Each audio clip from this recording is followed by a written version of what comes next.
and welcome to The Short Stuff. I'm Josh, and there's Chuck, and I can say with 100% certainty that neither one of us went down with the Titanic. Right. That's true. Mm-hmm. Try to dispute that fact. You can't do it.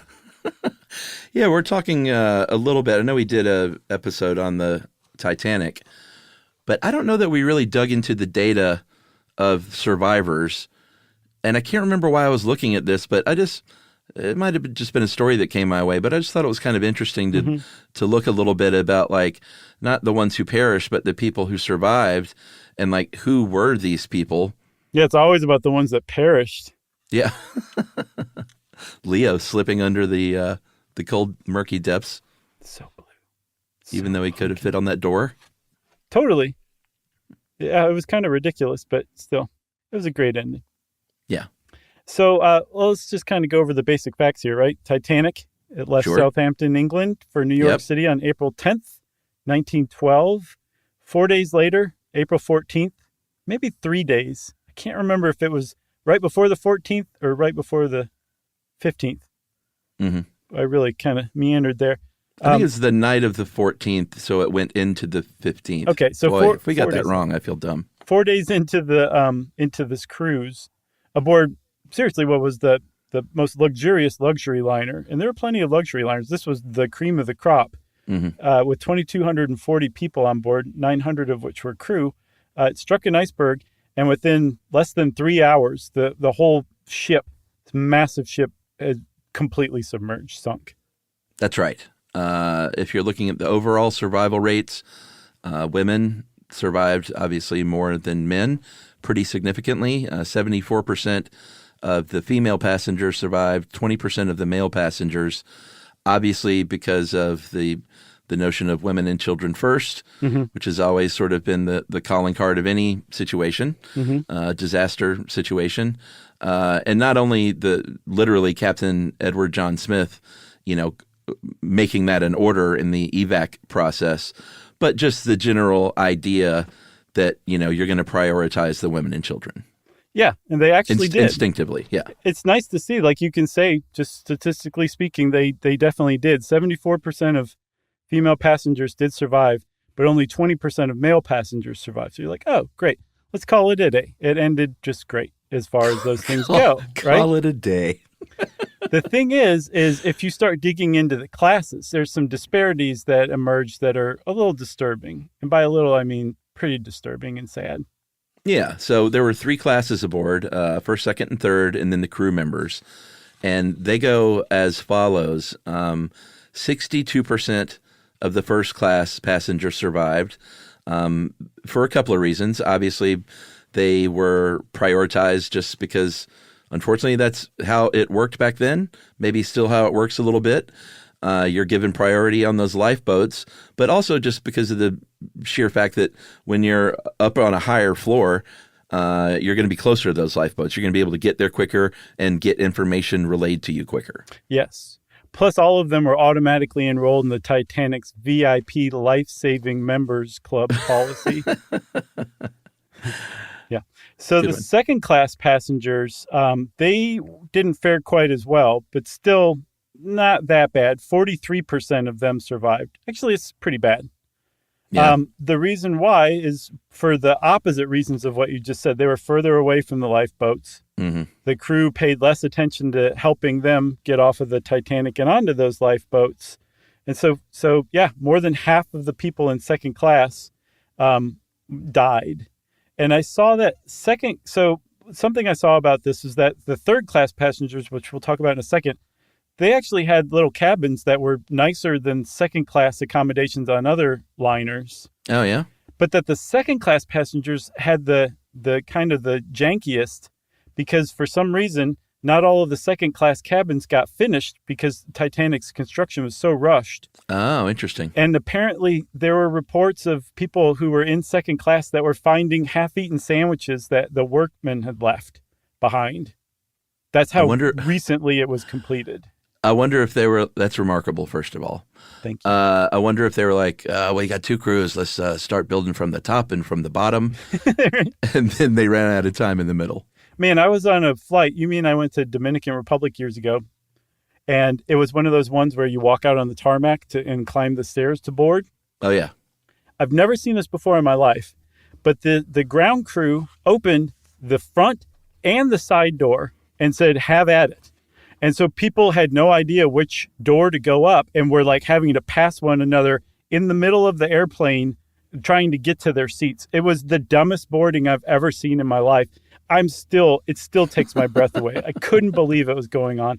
It was just absolutely hilarious. You know who also, I wonder if I should name this person. Is that bad to say that someone had a VIP experience that you witnessed? Is this about Hodgman? It has to be. No. Usher. Oh, okay. What about him? When I got on my flight coming home from our Christmas vacation to the Bahamas, we were just about to step onto the plane, literally, and the airline employees were like, "Whoa, whoa, whoa, whoa, whoa! You guys move to the side." And this group of about 20 people, they just shuttle by us, which I wasn't like, "What's going on here?" I was just like, "What's going on here?" I was just more like, "This is weird. Okay. Who are they?" Yeah. I get on the plane, and the very first person I see is Usher sitting there on the front first row. After I was that like, was wait a minute. Benjamin Franklin. I was like, Usher didn't walk by us in that crew. He was already on the plane. Interesting. Thought about it a little bit on the flight. And then when we get to Atlanta, Usher's up in front of us, obviously. And he takes a left out of that door where you like put your baby stroller and doesn't walk up the jetway. And I was like, what's going on? And I looked out of that door and there were probably 15 matte black BMWs sitting on the tarmac. Oh, neat. I was like, oh, Usher doesn't even have to walk through an airport. No. And I Usher guess you was could just, pay for that kind of experience. oh yeah, for sure. I'm agog that he even flew commercial. If you're doing that kind of stuff, why wouldn't you just fly private? We asked ourselves that same question. And he clearly is paying for like a lot of his family and extended family to take this awesome vacation. Okay. There were so many people, it seems like it would have been more cost effective to probably rent a plane. Yeah, you'd think so. Come on, Usher, let's get it together. But they weren't sitting in first class. And he had his family back there in coach. Really? Most of them. That's hilarious. I think I saw a few in Delta Comfort, but there you go. You know, he was up there with his wife. He didn't fly private because he was sacrificing for his family members because he didn't want to fly them private. Yeah, I don't begrudge it. Good for him. If he can afford that, more power to you. Man, who thought Usher was going to make an appearance in this Titanic Survivors short stuff? Not me at all. So maybe an Usher, but not the Usher. Sure. So let's real quick before we take a break, go through. So third class. Oh, geez. Is that where we were? Yeah. They were the worst off of all. Only 26% of people in third class, 174 out of 709 passengers survived. The rest dead. And I just should point out that that's obviously due to them being lower, but then also they're not prioritized and they didn't even bother telling them what to do, basically. They were like, figure it out yourself. And they may not have even understood figure it out yourself in a lot of cases, because as we know from our good friend in the Titanic movie, I can't remember his name. Billy Zane? Leo's Italian buddy. Giuseppe? Was that his name? I don't remember.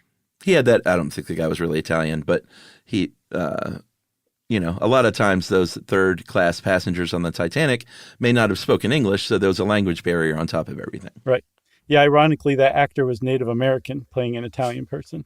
Right. And he cried when he saw trash in the ocean. So you said one more thing, though, that they're in the lower decks. It's not just harder to get up to the upper decks in the lifeboats.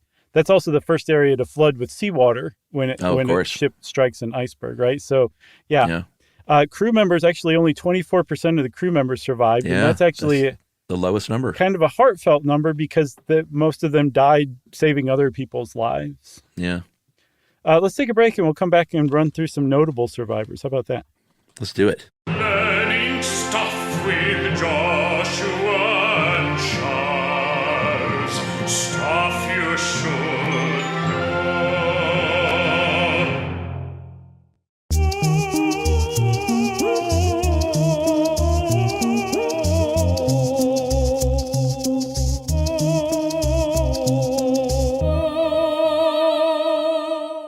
All right. We promised talk of notable survivors. We have a good list here, but we're just going to kind of pick and choose some of our faves. So I'll go first, if I may. Yes, please. The first person I'm going to pick is a little baby, a 9-week-old baby named Milvina Dean, the youngest survivor of the Titanic. And I did a little more research on Milvina. Milvina was from England. Her parents ran a pub and decided they wanted to move to Kansas. I think they had family in Kansas, or maybe it was Missouri. I can't remember. One of the two. And either way, they were immigrating to the U.S. They sold their pub. Dad bought a third-class family ticket.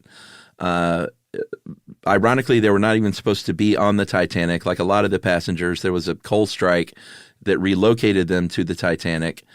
And when the incident happened, when the iceberg was struck, Dad instructed the family to go up to the lifeboats. They survived, mom, brother, and little 9-week-old Milvina. Sadly, Dad did not survive. They went back to England afterward because they didn't really, just the mom and the two kids went back to what was more familiar. Yeah. And she ended up being the oldest living survivor. Just died in 2009 at 97 years old. And one other quick thing, she did not even know she was a passenger on the Titanic until she was 8 years old. Oh, wow. Yeah. Crazy. That's a good one, Chuck. I got one. What you got? There's a very famous survivor, a woman named Margaret Molly Brown. The Unsinkable. Yes, very famously dubbed the Unsinkable Molly Brown because not only did she survive the Titanic, she was instrumental in helping organize the survivors aboard the Carpathia. She helped with language barriers. She was originally from Ireland, so she was able to speak to some of the Irish immigrants who didn't speak English. And not only that, she raised $10,000, which is equal to about $320,000 today, among the first-class passengers to help the second and third class passengers who had lost family members before the Carpathia even reached New York. Oh, wow. Yeah. The other notable thing about her, and there's plenty of notable things, but the press dubbed her the Unsinkable Molly Brown. She never used the name Molly in her entire life. It was always Margaret. Is that I didn't know that was even a nickname. Yeah, the Unsinkable Molly. Oh, Molly for Margaret? Yeah, did you know that? I didn't know that either. I thought Molly was just Molly. Yeah, me too. Yeah, or E. Come on. All right, I've got a couple here that are linked. A gentleman named Carl with a K, Bear, and a gentleman named Dick Norris, Richard Norris Williams III. I mentioned these guys together because they were both tennis players, like tennis stars. I believe Carl Bear was traveling with his fiancée, Helen Newsom, or maybe they weren't engaged yet, but she became his wife at some point. Yeah. No, they were engaged. Okay. And he did help her onto a lifeboat. They were separated, but he got a spot on a different lifeboat. Richard Norris Williams II was traveling with his father. They were separated, but he was rescued. I didn't see about his father. Yeah, I didn't either. But Williams was rescued. And again, I mentioned them together because they ended up competing against one another post-Titanic on the tennis court. Isn't that nuts? Pretty crazy. And I'm sure some wiseacre said something about it being like a Titanic of a match or something. Yeah, I'm sure. Yeah. I've got one more, and then how about you do one more?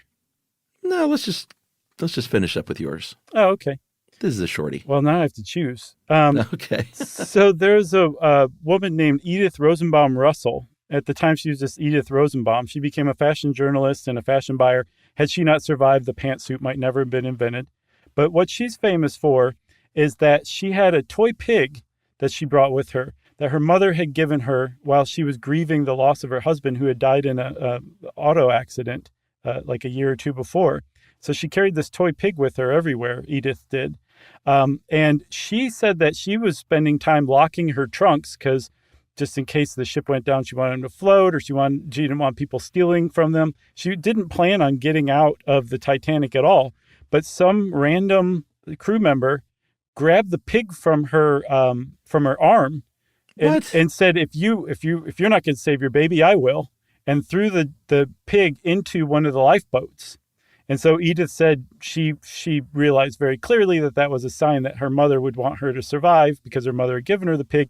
So she followed the pig into the lifeboat and survived. And now the pig is in the National Maritime Museum in London. That's right. Isn't that neat?